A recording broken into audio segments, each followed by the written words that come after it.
저는 이번 국가보안법을 박물관으로 전시 예술감독을 맡고 있는 권은비이고요. 인권 기록 활동을 하고 있는 강곤이라고 합니다. 근현대를 이루는 역사 속에서 언제나 여성들은 싸워왔다라는 생각이 들었는데, 그럼에도 불구하고 우리는 그들의 싸움을 좀 놓치고 있었지 않았나? 라는 좀 고민이 있었어요. 그래서 그들의 싸움, 그들의 이야기를 좀 전면에 내세우고 전시를 하면 좋겠다라는 생각이 들었습니다. 네. 80년대, 90년대 데모하다가 연행되면 남자 대학생 같은 경우는 형사가 이렇게 불러서 담배 한 대 주고 부모님 말씀 잘 들어라 뭐 이렇게 얘기했다면, 여대생들 이른바 가방에서 담배 나오면 딱이 맞고 압수수색이 들어온다 그러면 이른바 불온 서적 이런 걸 먼저 감추는 게 아니라 재털이와 담배부터 감추는, 이런 것들이 국가보안법 투쟁사나 이런 것들에서 전혀 언급되거나 이러지 않는 거죠.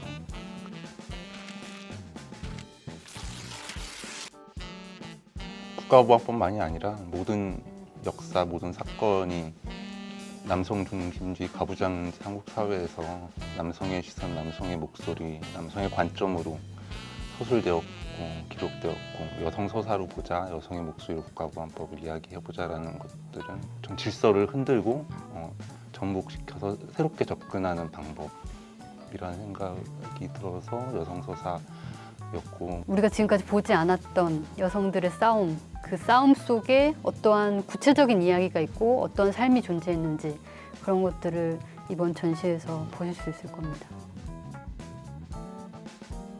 저희 이 슬로건은 저희 전시의 목표예요. 그래서 지금까지 기존의 세계는 자꾸 너 입 함부로 놀리지 마, 말 조심해, 네가 그렇게 얘기해도 세상 바뀌지 않아, 이런 식의 세계를 터뜨리자. 그런 세계는 우린 더 이상 살 수 없다. 그런 목표로 저희 전시 슬로건을 이렇게 정해서 티셔츠도 일부러 입고 왔어요.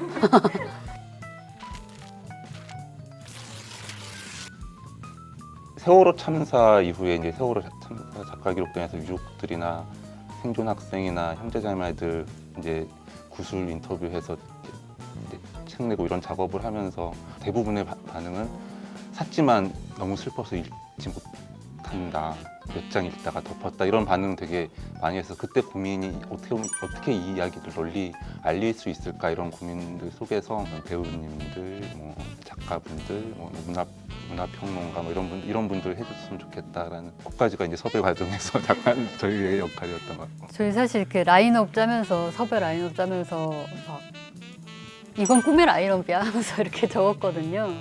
그러니까 거절 당할 준비를 이미 하고 제안을 드렸는데 정말 다 오케이를 해주셔서. 오케이 해주셨던 거는 그분들도 어쨌든 세월호에서 이렇게 읽는 것조차도 되게 의미 있는 일이구나를 느끼셨기 때문에 동참을 해주시지 않았을까. 이번 전시가 사실 여성들의 목소리가 중요하기 때문에 그런 좀 여성들의 목소리를 내고 있는 문화예술 관계자분들이 읽어주시면 좋겠다라는 판단이 들었었어요.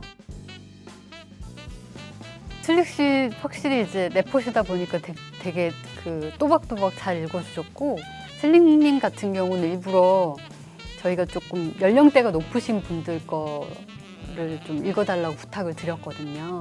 좀 그런 얘기도 하고 싶었어요. 어떤 내가 이해할 수 없는 나보다 더 오래 산 사람들, 어떻게 보면 소위 우리가 말하는 윗세대 이야기를 다시 지금 청년을 살고 있는 사람의 목소리로 내는 것도 되게 의미가 있겠다라는 판단이 좀 들어서 그렇게 요청을 드렸고, 슬림님도 읽으시면서 이러이러했던 사건은 난 몰랐는데 이번을 통해서 알게 됐다.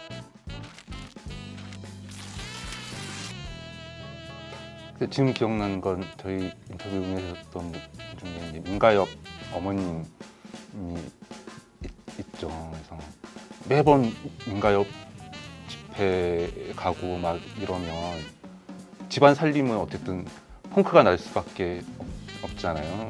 남편이 밥도 안 차려주고 맨날 데모하러 가냐 뭐 이러면은 그 어머니 한 분이 정색을 하고, 지금 그럴 때 아니다, 이게 중요하지 라고 이렇게 얘기하면서 민주화 운동가로서 한 명의 시민이자 한 명의 저항하는 시민 운동가로서 거듭나는 과정을 보여준다는 생각이 들거든요. 한 80년대 말쯤에 어떤 여성이 카메라를 보고 이렇게 째려보고 있는 사진이 있어요. 피켓을 들고 국가법 폐지하라 피켓을 들고 혼자. 그 사진을 보는데 신여성이다라는 생각이 딱 들면서, 그러니까 항상 어떤 카메라를 보면 웃어야 하는 여성을 탈피하자라고 우린 지금 얘기하고 있는데 이미 되게 오래전부터 그렇게 싸운 여성들이 있었다라는 걸 다시 한번 느끼게 되면서 사실 그 사진을 보면서 저는 좀 약간 전율을 느꼈거든요. 너는 누구 편이야? 라고 물으는 질문들 속에 끊임없이 놓여 있는 거죠. 그러니까 이 사람이 뭔가 잘못을 한 게 아니라 그냥 네 머릿속에 너는 누구 편이야? 라는 거를 또는 이게 확장돼서 너 성소수자야 아니야? 너 차별에 반대해 아닌 반대해? 뭐 이런 것들 다 연장선에 있다라고 생각하는 거죠. 누구 편이냐고조차도 남성에게 던져지는 질문이었다는 거죠. 그랬을 때 여성은 한편으로는 말의 세계에 갇혀진 존재이기도 하지만 또 한편으로는 아예 말의 세계에 쫓겨난 사람들, 질문받지도 못하는 존재였던 것이 아닐까. 그런 지점들을 다시 일깨우는 게 저는 되게 중요한 과정인 것 같아요. 여성들한테 억압을 끼치고 있는 이런 가부장적인 사회가 기본값인 사회에서 자라난 사람들의 삶을 우리가 다시 봐야 하듯이 이 분단과 국가보안법의 역사 속에서 그게 너무 당연한, 사실 당연한 게 아닌데 인지되는 것들을 다시 낯설게 바라보는 과정이 필요한 것 같아요. 좀 다른 얘기일 수도 있지만 1987 보면서 변호인 보면서 제가 짜증났던 거는 솔직히 얘기하면 70년대, 80년대, 90년대 국가보안법으로 잡혀갔던 사람들은 그렇게 착한 대학생들 아니거든요. 이 체제를 전복시키려고 했었고 실제적으로 공산주의자들도 많았고 간첩은 그냥 죽여도 되는 거야? 공산주의자면은 잡아가도 되는 거야? 마치 그런 불순한 사람이 아니라 순수한 사람만을 잡아가는 게 문제다라고 생각하게끔 만드는 것도 국가보안법 체제라는 생각이 들고, 이 말의 세계를 터트린다라는 그 메시지처럼 터트리고자 하는 동력은 결국에는 이제 끊임없는 새로운 세계를 추구하는 사람들을 통해서 저는 진행되는 것 같거든요. 그 기존 세대식대로 사고하지 않은 세대여야 한다는 생각이 들어요.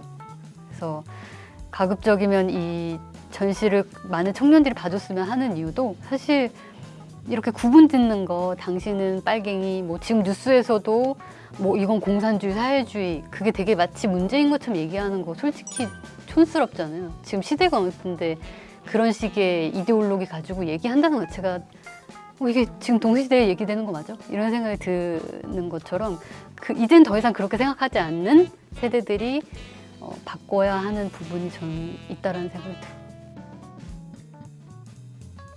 국가보안법이 일단 뭔지를 아는 과정, 그것을 알고 싶다라고 생각하는 과정 자체가 굉장히 큰 발걸음인 것 같아요. 무관심은 곧 무능력이라는 말이 있거든요.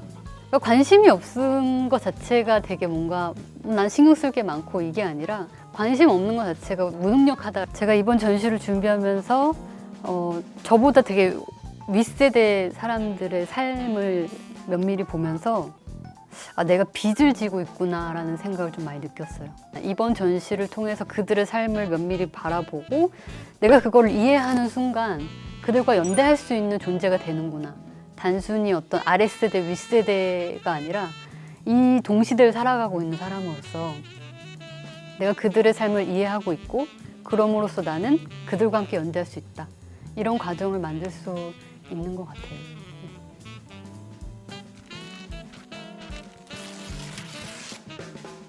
저희 전시는 아예 시간을 좀 내서 맘먹고 오셨으면 좋겠어요. 그래서 보통 전시장 가면 작품 하나 보는데 10초면 되게 많이 본다라고 하거든요. 근데 저희 전시는 텍스트가 읽을 거리가 굉장히 많아요. 그래서 텍스트 중독자분들은 굉장히 재밌게 보실 수 있을 것 같고요. 이 국가보안법에 대해서만큼은 저희 전시장에 와서 보시면 아 그래도 내가 이 정도는 알게 됐다 이런 것들이 분명히 있을 거라는 생각이 들어서 최대한 좀 구체적인 이야기들을 담으려고 노력을 많이 했습니다.